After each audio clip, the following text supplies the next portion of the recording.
Баршаңызға қайырлы күн қыздар. Бүгін сіздермен құрамында ашытқысы жоқ, осындай өте дәмді әрі жұмсақ болып шығатын пияз қосылған нан дайындайтын боламыз. Ол үшін видеоны соңына дейін көріп, менімен бірге болыңыздар. Ең алдымен салқын суымызға тұзымызды және де зәйтүн майын құйып, жақсылап қамыр илеп аламыз. Қамырымызды илеп болған соң 10-15 минутқа тындырып қоямыз.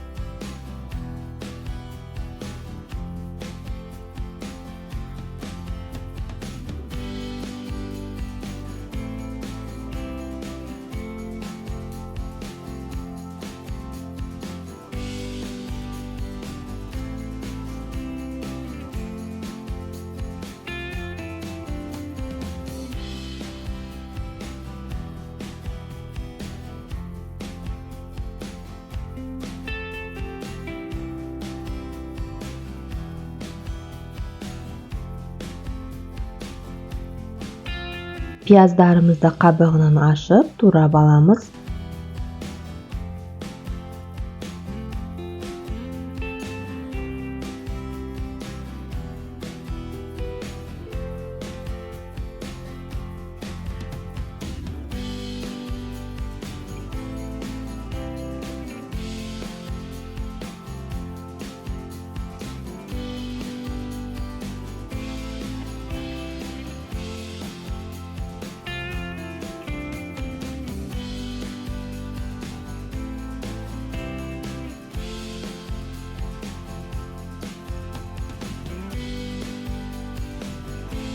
Енді табамызды алып, сұйық майымызды құямыз. Сұйық майымыз қызғаннан кейін пияздарымызды салып, әдемі сары түске енгенше қуырып аламыз.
Қамырымызды осылай қатты қалың емес және де қатты жұқа емес, орта қалыпта жайып аламыз. Оның үстінен ерітілген сары майымызды құйып, барлық жеріне жететіндей етіп жағып шығамыз.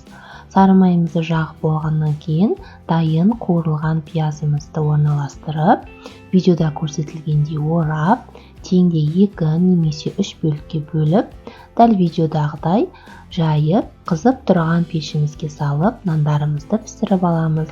Менімен бірге болып, видеоны соңына дейін көріңіздер. Егер менің арнама тіркелмеген болсаңыз, менің арнама тіркеліп, маған қолдау білдіріп отырыңыз. Әрдайым менің жаңа видео рецепттерімді жіберіп алмас үшін міндетті түрде тіркеліп алыңыз.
Міне нандарымыз осылай пісіп шықты, қытырлап әдемі болып. Видеода өте ыстық болғандықтан мен дұрыс бөле алмай тұрмын. Кішкене суытып бөлсеңіздер, тіптен керемет болады. Сіздер де міндетті түрде жасап көріңіздер.